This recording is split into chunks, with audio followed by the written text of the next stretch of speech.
A Day in Colonial Haiti by Philippe Gerard. Narrated by Carrie Wilson.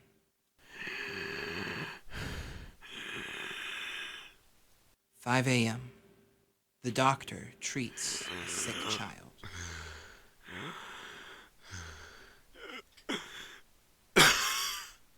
There, my boy. All is well. Doctor Arthaud says as he swabs the child's forehead with a damp cloth. The boy's skin is burning. He was brought to the military hospital of the Cape 7 days ago. He has spent most of that time in a delirious fever. 2 days ago, he recovered long enough to explain that his name is Charles and that he is a cabin boy on the 38-gun frigate Prostitute. Then, the fever returned. Charles is young. Hard to believe that a boy who is not yet 10 is serving on a warship, Otto muses. But then, everyone, it seems, is young in this colony. At 36 years old, the doctor qualifies as a veteran. The boy is in good hands. No doctor in the colony could provide better care than Otto. After receiving his doctor's diploma at age 21, he left France to seek his fortune in Haiti. The Caribbean seemed like an exciting place for a young physician with a passion for science. Diseases from 4 continents converged there after Europeans colonized the region. Some, like smallpox, are familiar to a European doctor. It can be prevented with the cutting-edge technique of vaccination. Some, like syphilis, are of Caribbean origin. Sexual abstinence is the best prophylactic. Malaria came from Africa on slave ships. It has no known cause or cure. Most spectacular are the various parasites, guinea worms, chigo fleas, hookworms, and yaws that seem to enter every orifice in a tropical environment. The hospital is also afflicted with swarms of mosquitoes, though these are more an annoyance than a real threat. After all, an itchy pimple never killed anyone. None of these ailments compare with the Caribbean's biggest killer, yellow fever. It targets newcomers to the colony, often killing half of them in a single summer. Locals dub the period of adaptation the seasoning. Those who survive the process, as Dr. Arthaud did, gain lifelong immunity. Disease is the enemy, Dr. Arthaud tells the sick boy while caressing his burning cheek. Its attacks are unending. It is the job of physicians and surgeons to fight them off. The field of medicine, however, vast it may be, is not enough for the doctor. In his spare time, he is also an amateur archaeologist and a founding member of the Learned Society of the Cape. Dr. Arthaud is not sure why he talks to the boy, who has been unresponsive for 2 days, but the doctor feels an odd connection to his patient. Perhaps because they share the same first name, Charles. It is not often that he can confide his feelings to anyone.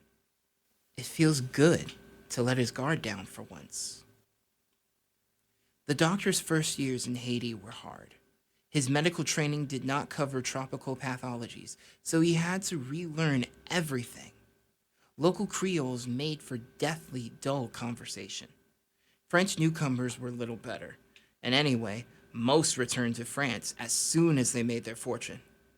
The doctor also sailed back to France once, so that he could defend himself in a lengthy malpractice lawsuit involving an anal fistula. Don't ask. But then Otto's career took off. He became inspector of the water spa in Boyne, then chief physician in Leogan, then head of the charity military hospital, and now acting chief royal physician in the Cape. His job places him at the apex of the colony's medical establishment.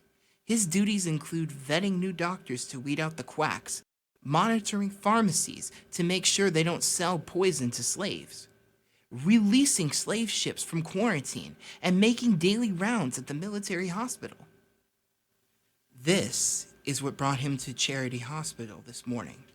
The elegant edifice can accommodate over 700 patients, and yet it isn't nearly large enough. During the recent War of American Independence, so many soldiers and sailors came from France that there were over 3,500 sick in the Cape alone. Officials had to open a satellite hospital on the Breda plantation nearby. Dr. Arthaud's job is lonely and unrelenting. He normally does his daily rounds accompanied by 2 monks and 2 apothecary slaves who are part of the hospital's permanent staff. He should be glad for the help, but he cannot stand their incompetence.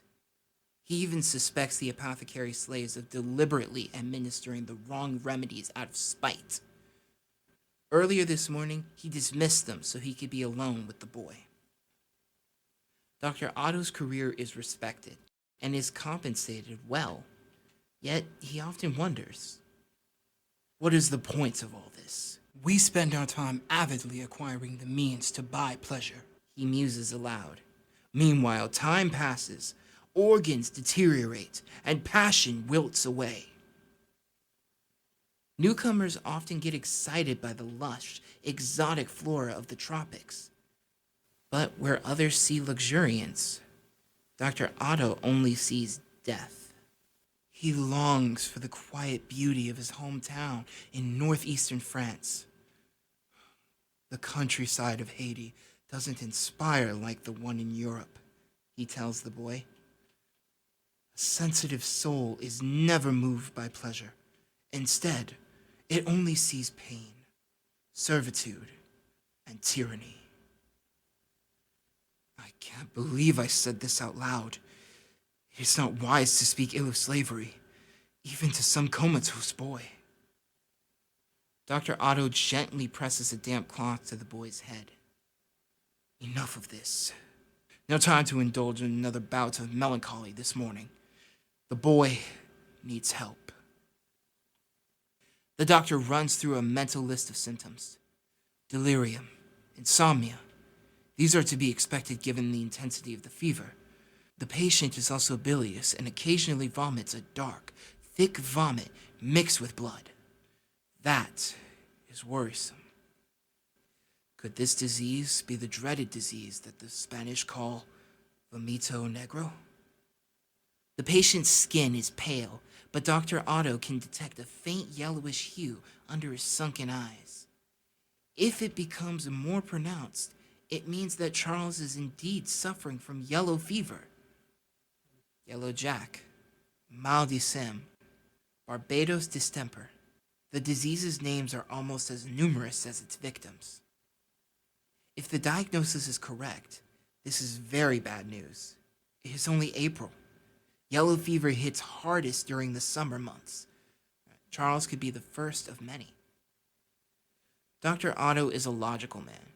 He reviews the 4 steps: examine the symptoms, identify the disease, consult the literature, administer a cure. 2 down, 2 to go. Like all reputable 18th century doctors, Dr. Arthaud relies heavily on the expertise of the ancients. According to the theory of humorism, which goes back to Hippocrates in ancient Greece, sickness is caused by an imbalance of internal bodily fluids known as humors. The temperature difference between Europe and the Caribbean may explain why newcomers are so susceptible to yellow fever. When they arrive from cold climes, their blood dilates and the humors get out of balance. This would explain the black vomit. The recommended cure is bloodletting. Alternatively, some scholars argue that yellow fever is actually caused by foul odors known as miasmas. Yellow fever indeed tends to run wild in the stuffy confines of a warship like the Proserpina, where Charles served as a cabin boy. Putrid, low-lying areas next to swamps are another well-known danger zone. To combat the deadly miasmas, Dr. Arthaud has asked the slave nurses to burn perfumes and leave the hospital's windows open, even if this lets in some pesky mosquitoes. But there is only so much that the doctor can do. The military hospital is located near the swampy area of La Fossette, which does triple duty as a landfill, butchering site, and cemetery. It is the foulest smelling spot in town. This angers Dr. Otto. In a country where death is always after us, it is horrible to see, when leaving the town, a cemetery that reminds us of our fate and reeks of corruption because the tombs are too shallow. Otto stops himself. Better not to remind the boy of the hospital's proximity to the cemetery. He readjusts the bed sheets, which the boy kicked aside during his feverish night. With so many competing theories about yellow fever, what is the doctor to do? Some colonists, despairing of Western medicine, often turn to the black healers known as caparletas, who draw on African folk medicine. Others turn to their Christian faith. After all, the charity hospital is run by Catholic monks. But not Dr. Otto. He has dedicated his life to science, not superstition.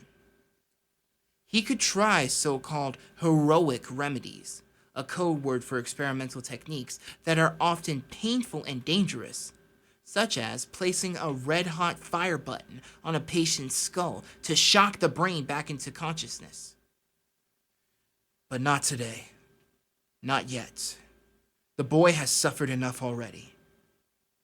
At sea, cabin boys are often exposed to the bullying of older seamen and even abuse.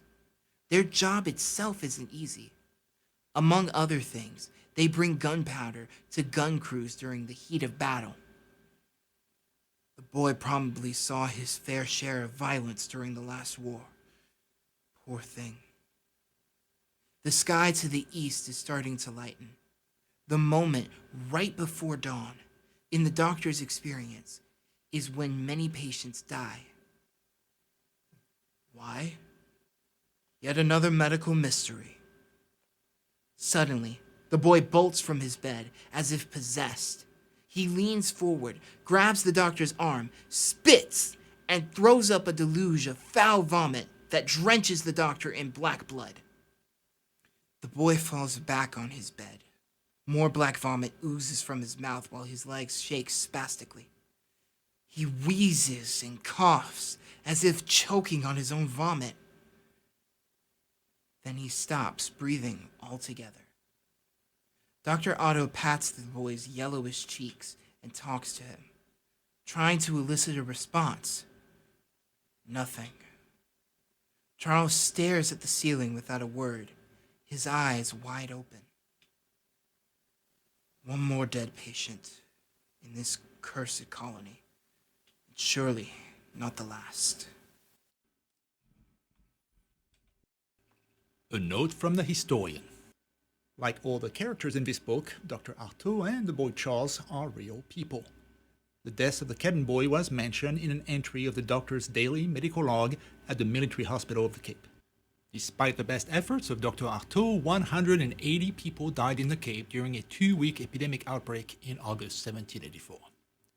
His commitment to science also made him a number of enemies. In 1789, after insisting that a surge in cattle deaths was caused by disease rather than poison, as many paranoid planners believed, he was expelled from the Learned Society of the Cape and paraded through the streets on a donkey.